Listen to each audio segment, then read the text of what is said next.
I never thought I'd be the one sharing this story, but here I am. Life doesn't always give warnings. One day, you're standing strong. The next, you're on your knees, blindsided. 1 minute, everything feels steady, secure. The next, you're staring at the broken pieces of something you believed was love. My name's Andrew. I was married to Carla for 6 years. It wasn't perfect, but it was honest, or so I believed. I had faith in us, in her. I gave her my all to build a future together. When she chose to return to nursing school, I supported her fully. I helped pay off her loans, lifted her up emotionally, backed her financially, the way a partner should. I even hit pause on my own career so she could chase hers.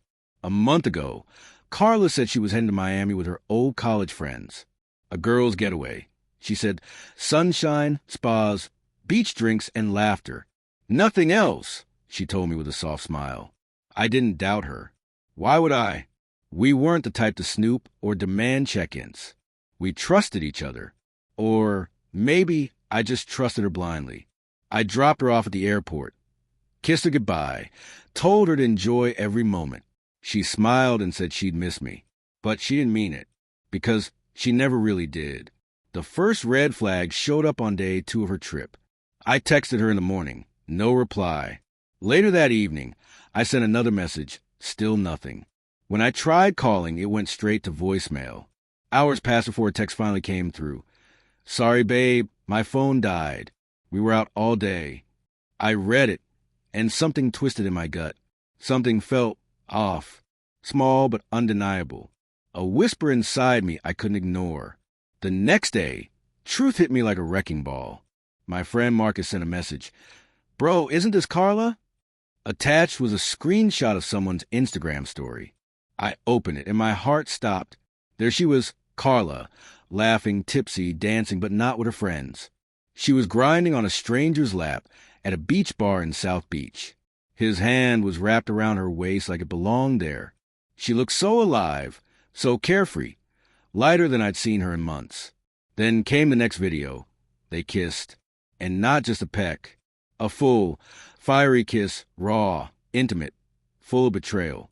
I didn't yell, didn't cry. I just sat there, quiet, numb, my world falling apart in complete silence. But that silence brought something, clarity. I didn't confront her right away. I needed more than social media clips. I needed proof. So I called my cousin Jeremy, a tech wizard, told him I needed access to our shared iCloud. He got me in. What I saw burned like acid.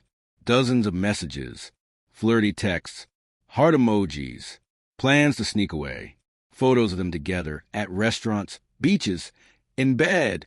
His name was Damien, a bartender she met the very first night in Miami. And from then on, every word she said to me was a lie. I saved everything. Screenshots, chats, every piece of it. And I began planning. When she came home, I was there at the airport, smiling. I handed her flowers, asked how the trip was. She beamed and said it was amazing, so relaxing. That night, she slept next to me, calm, peaceful.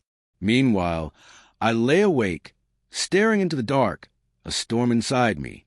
Her betrayal felt like a boulder on my chest, crushing, breathless. 2 days later, I told her I had a surprise planned, a romantic dinner at her favorite spot. She lit up, excited.